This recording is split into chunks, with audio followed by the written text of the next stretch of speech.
आगे बढ़ जाएं। बहुत समय पहले की बात है। इसी गांव में एक किसान रहता था। उसके पास बहुत सारे जानवर थे। उन्हीं में से एक गधा भी था।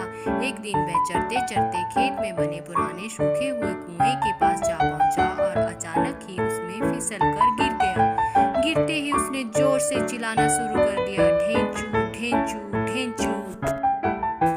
उसकी आवाज सुनकर खेत में काम कर रहे लोग कुएं के पास पहुंचे। किसान को भी बुलाया गया। किसान ने स्थिति का जायजा लिया। उसे गधे पर दया तो आई, लेकिन उसने मन में सोचा कि इस बूढ़े गधे को बचाने का कोई लाभ नहीं है और इसमें मेहनत भी बहुत लगेगी और साथ ही कुएं की भी कोई जरूरत नहीं है। फिर उसने बाकी लोगों से कहा, मुझे नहीं लगता कि हम किसी तरह से इस गधे को बचा सकते हैं। अतः आप सभी अपने अपने काम पर लग जाइए।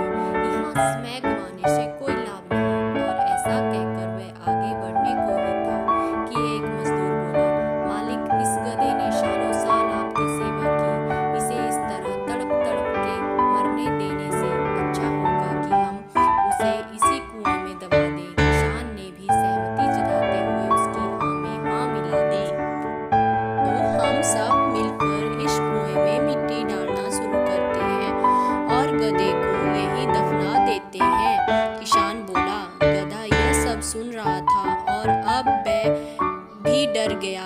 उसे लगा कि कहाँ उसके मालिक को उसे बचाना चाहिए तो उल्टा वो लोग उसे दफनाने की योजना बना रहे हैं। यह सब सुनकर वह भयभीत हो गया, पर उसने हिम्मत नहीं हारी। भगवान को याद कर वहां से निकलने के बारे में सोचने लगा।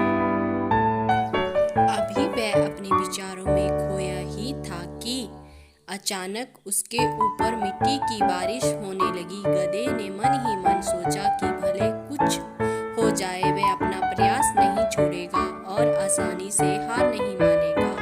और फिर वह पूरी ताकत से उछाल मारने लगा। किसान भी औरों की तरह मिट्टी से भरी एक बोरी कुएं में झोंक दी और उसमें झांकने लगा। उसने देखा कि जैसे ही मिट्टी गधे के ऊपर पड़ती, वो उसे अपने शरीर से झटकता और उछलकर उसके ऊपर चढ़ जाता। जब भी उस पे मिट्टी डाली जाती, वह यही करता, झटकता और ऊपर चढ़ जाता।